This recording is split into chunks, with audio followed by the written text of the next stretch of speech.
Miss would ने अपने bag से ऊन के गोले निकाला और सिलाइयाँ निकाली। फिर उसने नीचे से अखबार में लिपटा हुआ चौड़ा कॉफ़ी का डिब्बा उठाया, जिसमें अंडों की सैंडविचें और हैमबर्गर दबे हुए थे। थर्मस से प्यालों में कॉफ़ी उड़लते हुए मिस वुड ने कहा, डॉक्टर, कॉफ़ी ठंडी हो रही है। डॉक्टर लेटे लेटे बुड़बुड़ाया। मिस वुड ने नीचे झुक कर देखा। वह कोहनी पर सिर झुकाए सो रहा था। ऊपर का होंठ जरा सा फैल कर मुड़ गया था, मानो किसी से मजाक करने से पहले मुस्कुरा रहा हो। उसकी उंगलियों में दबा हुआ सिगार नीचे झुका हुआ लटक रहा था। मेरी मेरी, what do you want, what do you want. दूसरे स्टैंडर्ड में पढ़ने वाली मेरी ने अपनी चंचल चपल आंखें ऊपर उठाई। लड़कियों का दायरा उसे घेरे हुए कभी पास आता था, कभी दूर खींचता चला जाता था। I want blue. दोनों हाथों को हवा में घुमाते हुए मेरी चिल्लाई।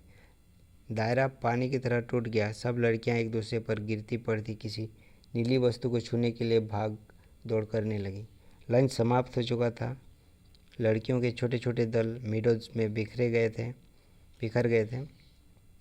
ऊंची क्लास की कुछ लड़कियां चाय का पानी गर्म करने के लिए पेड़ों पर चढ़कर सूखी टहनियाँ तोड़ रही थी। दोपहर की उस घड़ी में मीडोज अलसाया ऊँगता सा जान पड़ता था। हवा की कोई भूला भटका झोंका, चीड़ के पत्ते खड़खड़ाता उड़ते थे। कभी कोई पक्षी अपनी सुस्ती मिटाने झाड़ियों से उड़कर नाले के किनारे बैठ जाता था, पानी में सिर डुबोता था, फिर उबकर हवा में दो चार निरुद्देश्य चक्कर काटकर दोबारा झाड़ियों में दुबक जाता था। किंतु जंगल की खामोशी शायद कभी चुप नहीं रहती। गहरी नींद में डूबी सपनों सी कुछ आवाज़ें निर्वता के हल्के झीने पर्दे पर सलवटें बिछा जाती हैं। मुख लहरों सी हवा में तिरती है, मानो कोई दबे पांव झाँक कर अदृश्य संकेत कर जाता है। देखो, मैं यहाँ हूँ, लतिका ने जूली के बॉब हायर को सहलाते हुए कहा। तुम्हें कल रात बुलाया था मैडम। मैं गई थी, आप अपने कमरे में नहीं थी। लतिका को याद आया कि डॉक्टर के कमरे में टेरेस पर देर तक बैठी रही थी और भीतर ह्यूबर्ट पियानो पर सोंपा का नोक्टर्न बजा रहा था। जूली, तुमसे कुछ पूछना था। उसे लगा वह जूली की आंखों से अपने को बचा रही है। जूली ने अपना चेहरा ऊपर उठाया। उसकी भूरी आंखों से कौतूहल झांक रहा था। तुम ऑफिसर मेस में किसी को जानती हो? जूली ने अनिश्चित भाव से सिर हिलाया। लतिका कुछ देर तक जूली को अपलक घूरती रही। जूली, मुझे विश्वास है तुम झूठ नहीं बोलोगी। कुछ क्षण पहले जूली की आंखों में जो कौतूहल था वह भय से परिणित होने लगा। लतिका ने अपनी जैकेट की जेब से एक नीला लिफाफा निकालकर जूली की गोद में फेंक दिया। यह किसकी चिट्ठी है? जूली ने लिफाफा उठाने के लिए हाथ बढ़ाया, किंतु फिर एक क्षण के लिए हाथ कांपकर ठिठक गया। लिफाफे पर उसका नाम और हॉस्टल का पता लिखा हुआ था। थैंक यू मैम, मेरा भाई का पत्र है, वह झांसी में रहते हैं। जूली ने घबराहट में लिफाफे को अपने स्कर्ट की तहों में छिपा लिया। जूली, जरा मुझे लिफाफा दिखलाओ। लतिका का स्वर तीखा कर्कश सा हो गया। जूली ने अनमने भाव से लतिका को पत्र दे दिया। तुम्हारे भाई झांसी में रहते हैं? जूली इस बार कुछ नहीं बोली। उसकी उद्भ्रांत उखड़ी सी आंखें लतिका को देखती रही। यह क्या है? जूली का चेहरा सफ़ेद फीका पड़ गया। लिफाफे पर कुमायूं रेजिमेंटल सेंटर की मुहर और उसकी ओर घूर रही थी। कौन है ये? लतिका ने पूछा। उसने पहले भी हॉस्टल में उड़ती हुई आवाज़ सुनी थी। कभी जूली को क्लब में किसी मिलिट्री ऑफिसर के संग देखा गया था, किंतु ऐसी अफवाहें अक्सर उड़ती रहती थी और उसने उन पर विश्वास नहीं किया। जूली, अब तुम बहुत छोटी हो। जूली के होंठ कांपे, उसकी आंखें में निरीह याचना की भाव आ गए। अच्छा, अभी जाओ, तुमसे छुट्टी के बाद बातें करूंगी। जूली ने ललचाई दृष्टि से लिफाफे को देखा और कुछ बोलने की उद्यत हुई। बिना कुछ कहे चुपचाप वापस लौट गई। लतिका देर तक जूली को देखती रही, जब तक वह आंखों से ओझल न गई। क्या मैं किसी घूसट बुढ़िया से कम हूँ? अपने अभाव का बदला क्या मैं दूसरों से ले रही हूँ? शायद, कौन जाने, शायद जूली का यह प्रथम परिचय हो। उस अनुभूति से जिसे कोई भी लड़की बड़े चाव से संजो कर संभाल कर अपने इसमें छिपाई रहती है। एक अनिर्वचनीय सुख जो पीड़े लिए हुए हैं, पीड़ा और सुख को डुबोती हुई उमड़ते ज्वर की खुमारी जो दोनों को अपने में समा लेती है। एक दर्द जो आनंद से उपजा है और पीड़ा देता है। यहीं इसी देवदार के नीचे उसे भी यही लगा था जब गिरीश ने पूछा था, तुम चुप क्यों हो? वो आंखें मूंद सोच रही थी और सोच कहाँ रही थी, जी रही थी उस क्षण को जो भय और विस्मय के बीच भिंचा था। बहका सा पागल क्षण। वह अभी पीछे मुड़ेगी तो गिरीश के नर्वस मुस्कुराहट दिखाई दे जाएगी। उस दिन से आज दोपहर तक का अतीत एक दुस्वप्न की मानिंद टूट जाएगी। वही देवदार है जिस पर उसने अपने बालों के क्लिप से गिरीश का नाम लिखा था। पेड़ की छाल उतरती नहीं थी, क्लिप टूट टूट जाता था जब गिरीश ने अपने नाम के नीचे उसका नाम लिखा था। जब कभी कोई अक्षर बिगड़ कर टेढ़ा मेढ़ा हो जाता था तब वह हंसती थी और गिरीश का कांपता हाथ और कांप जाता था। लतिका को लगा जो वह याद करती है वही भूलना भी चाहती है, लेकिन सचमुच जब भूलने लगती है तब उसे भय लगता है कि जैसे कोई उसकी किसी चीज़ को उसके हाथों से छीन लिया जा रहा है, ऐसा कुछ जो सदा के लिए खो जाएगा। बचपन में जब कभी वह अपने किसी खिलौने को खो देती थी तो वह गुमसुम सी होकर सोचा करती थी, कहाँ रख दिया मैंने। जब बहुत दौड़ धूप करने पर खिलौना मिल जाता तो वह बहाना करती कि अभी उसे खोज ही रही है, कि अभी मिला नहीं। जिस स्थान पर खिलौना रखा होता जानबूझकर उसे छोड़कर घर के दूसरे कोनों से उसे खोजने का उपक्रम करती। जब खोई हुई चीज़ याद रहती इसलिए भूलने का भय नहीं रहता था। आज वह बचपन के खेल का बहाना क्यों नहीं कर पाती? बहाना शायद करती, उसे याद करने का बहाना जो भूलता जा रहा है। दिन महीने बीत जाते हैं और वह उलझी रहती है। अनजाने में गिरीश का चेहरा धुंधला पड़ जाता है। याद वह करती है किंतु जैसे किसी पुराने तस्वीर के धूल भरे शीशे को साफ कर रही हो। अब ऐसा दर्द नहीं होता, सिर्फ उसको याद करती है जो पहले कभी होता था। तब उसे अपने पर गिलानी होती है। वह फिर जानबूझकर उस घाव को कुरेदती है जो भरता जा रहा है, खुद ब खुद उसकी कोशिशों के बावजूद भरता जा रहा है।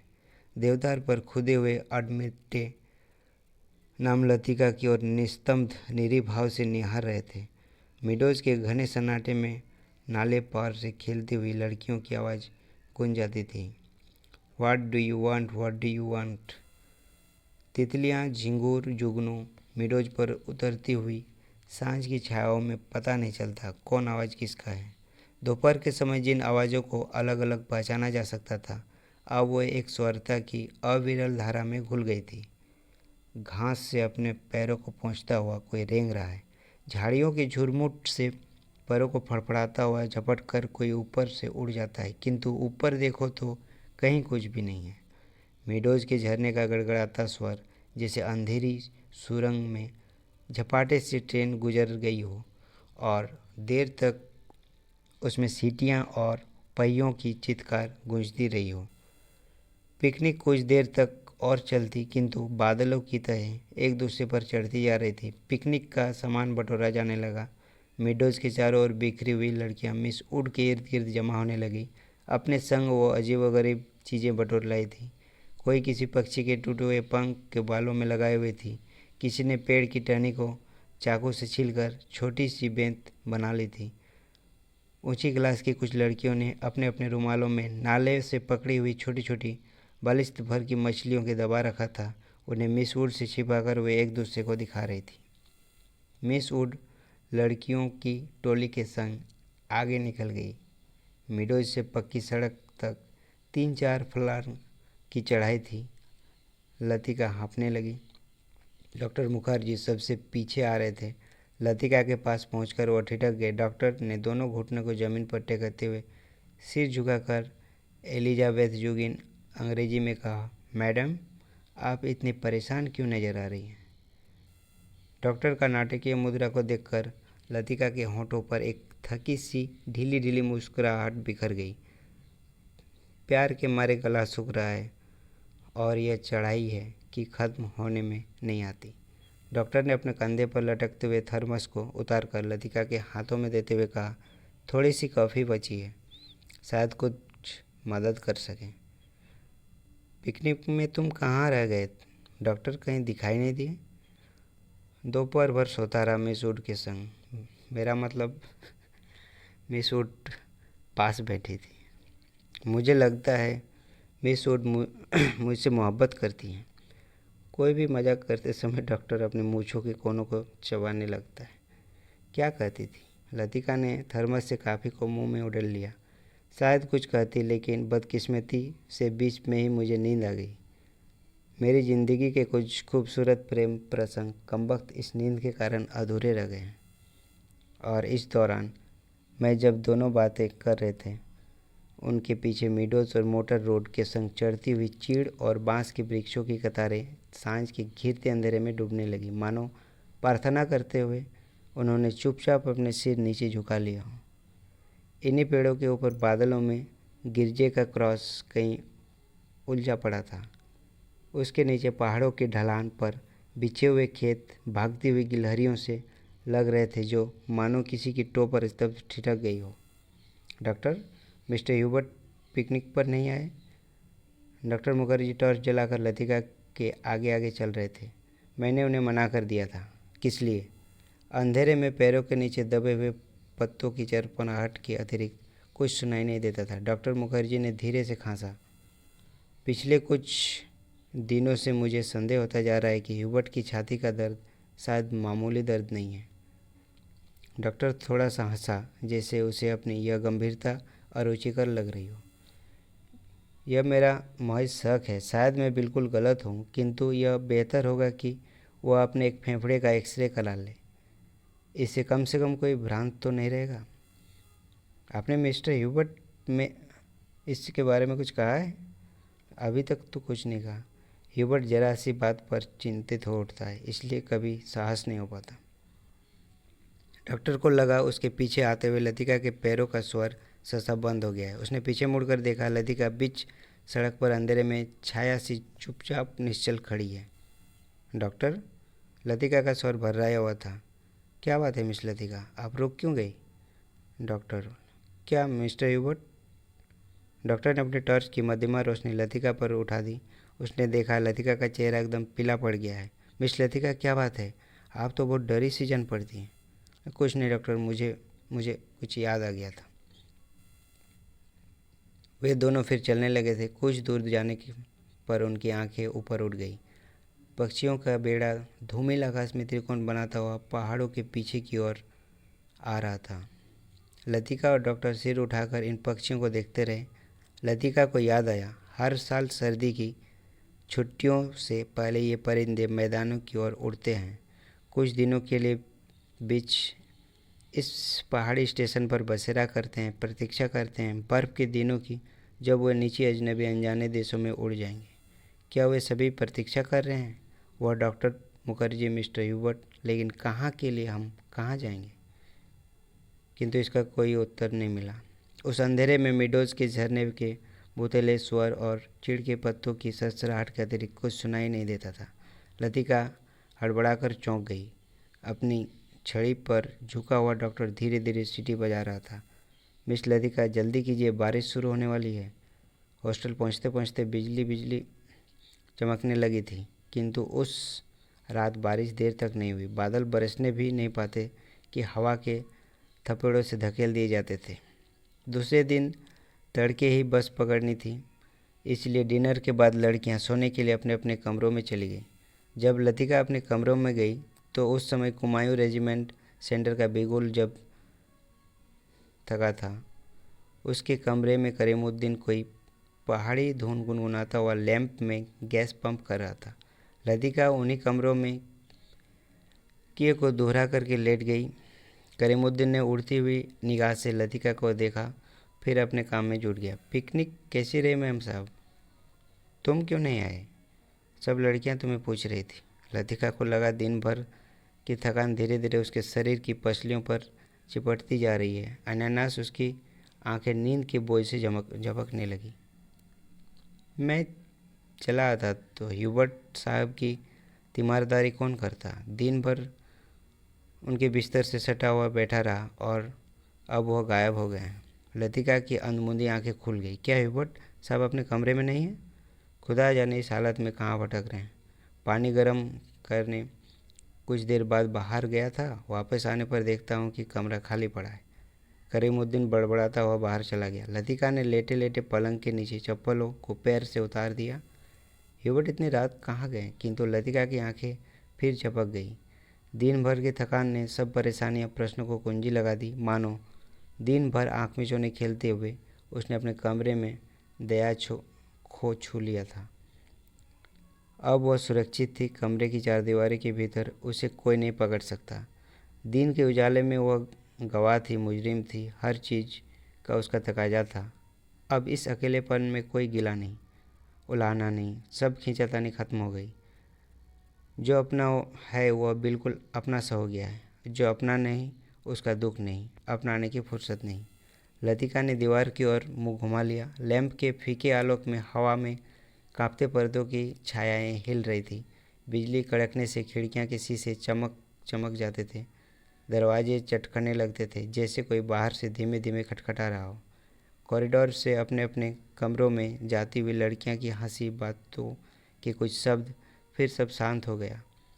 किंतु फिर भी देर तक कच्ची नींद में वह लैंप का धीमा सा सी स्वर सुनी रही। कब वह स्वर भी मौन भर कर भाग बनकर मुख हो गया, उसे पता न चला। कुछ देर बाद उसको लगा सीढ़ियों से कुछ दबी हुई आवाज़ें ऊपर आ रही हैं। बीच बीच में कोई चिल्ला उठता है और फिर सहसा आवाज़ें धीमी पड़ जाती है। मिस लतिका, जरा आप अपना लैंप ले आइए। कॉरिडोर के जीने से डॉक्टर मुखर्जी की आवाज़ आई थी। कॉरिडोर में अंधेरा था। वह 3-4 सीढ़ियाँ नीचे उतरने लगी। लैंप नीचे किया। सीढ़ियों से सटे जंगलों पर ह्यूबर्ट ने अपना सिर रख दिया था। उसकी एक बाँह जंगले के नीचे लटक रही थी और दूसरी डॉक्टर के कंधे पर झूल रही थी, जिसे डॉक्टर ने अपने हाथों में जकड़ रखा था। मिस लतिका, लैंप जरा और नीचे झुका दीजिए। Hubert, Hubert. डॉक्टर ने ह्यूबर्ट को सहारा देकर ऊपर खींचा। ह्यूबर्ट ने अपना चेहरा ऊपर किया। विस्की का तेज बे का झोंका लतिका के सारे शरीर को झिंझोड़ गया। ह्यूबर्ट की आंखों में सुर्ख डोरे खींच आए थे। कमीज का कलर उल्टा हो गया। थाली टाई की गांठ ढीली हो गई, नीचे खिसक आई थी। लतिका ने कांपते हाथों से लैंप सीढ़ियों पर रख दिए और अब दीवार के सहारे खड़ी हो गई। उसका सिर चकराने लगा था।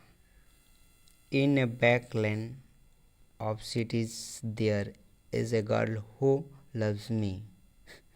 ह्यूबर्ट हिचकिच के बीच गुनगुना रहा था। Hubert please please. डॉक्टर ने ह्यूबर्ट के लड़खड़ाते शरीर को अपने मजबूत गिरफ्त में ले लिया।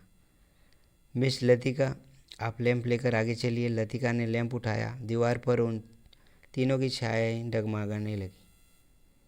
इन a back lane of the cities there is a girl who loves me.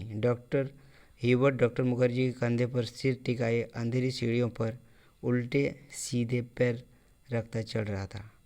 Doctor, हम कहाँ हैं? ह्यूबर्ट सहसा इतनी ज़ोर से चिल्लाया कि उसकी लड़खड़ाती आवाज़ सुनकर अंधेरे में कॉरिडोर की छत से टकराकर देर तक हवा में गूंजती रही। ह्यूबर्ट बोला।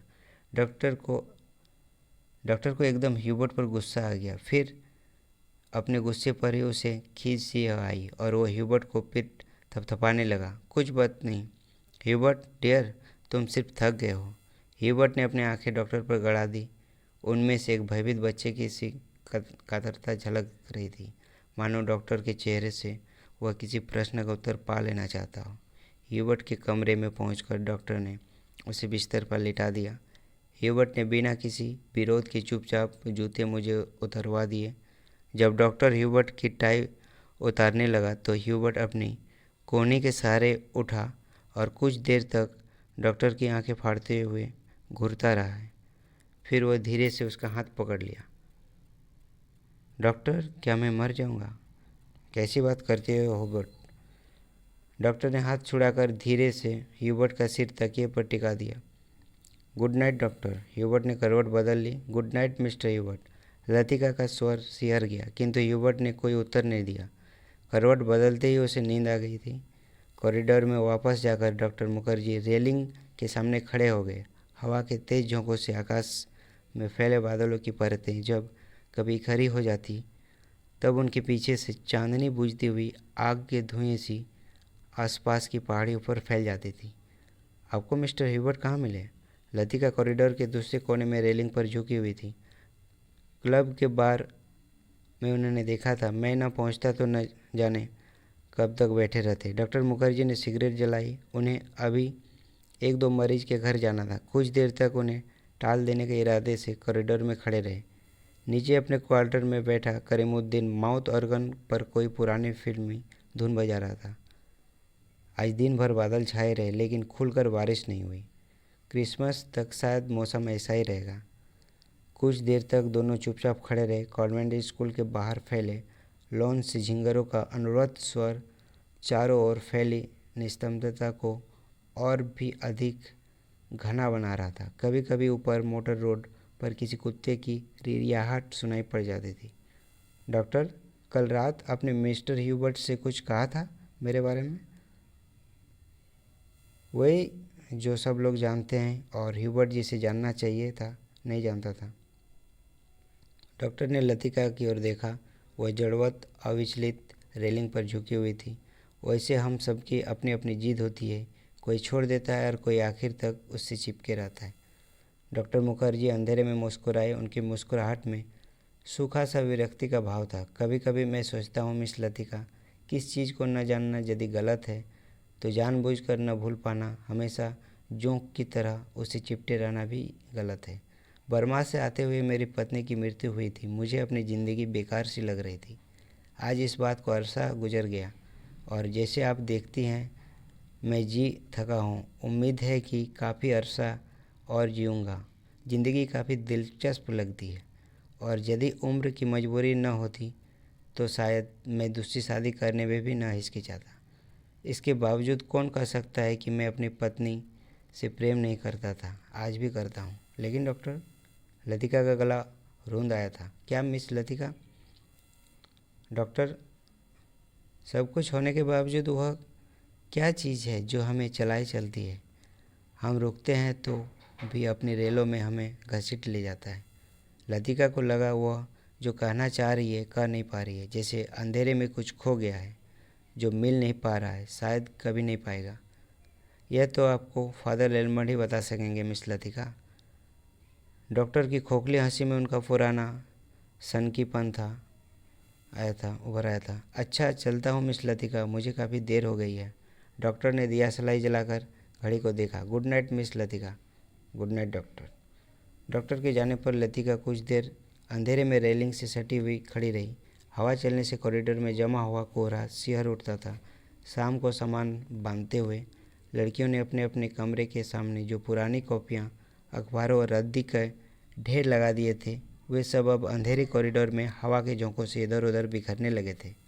लतिका ने लैंप उठाया और अपने कमरे की ओर जाने लगी। कॉरिडोर में चलते हुए उसने देखा जूली के कमरे में प्रकाश की एक पतली रेखा दरवाजे के बाहर खींच आई है। लतिका को कुछ याद आया। वह कुछ क्षणों तक सांस रोके जूली के कमरे के बाहर खड़ी रही। कुछ देर बाद उसने दरवाज़ा खटखटाया। भीतर से कोई आवाज़ नहीं आई। लतिका ने दबे हाथों से हल्का सा धक्का दिया। दरवाज़ा खुल गया। जूली लैंप बुझाना भूल गई थी। लतिका धीरे धीरे वे पाँव जूली के पलंग के पास चली आई। जूली का सोता हुआ चेहरा लैंप के फीके आलोक में पीला सा दिख रहा था। लतिका ने अपनी जेब से वही नीला लिफाफा निकाला और उसे धीरे से तकिए के नीचे दबाकर रख दिया। यहीं पे कहानी की समाप्ति होती है।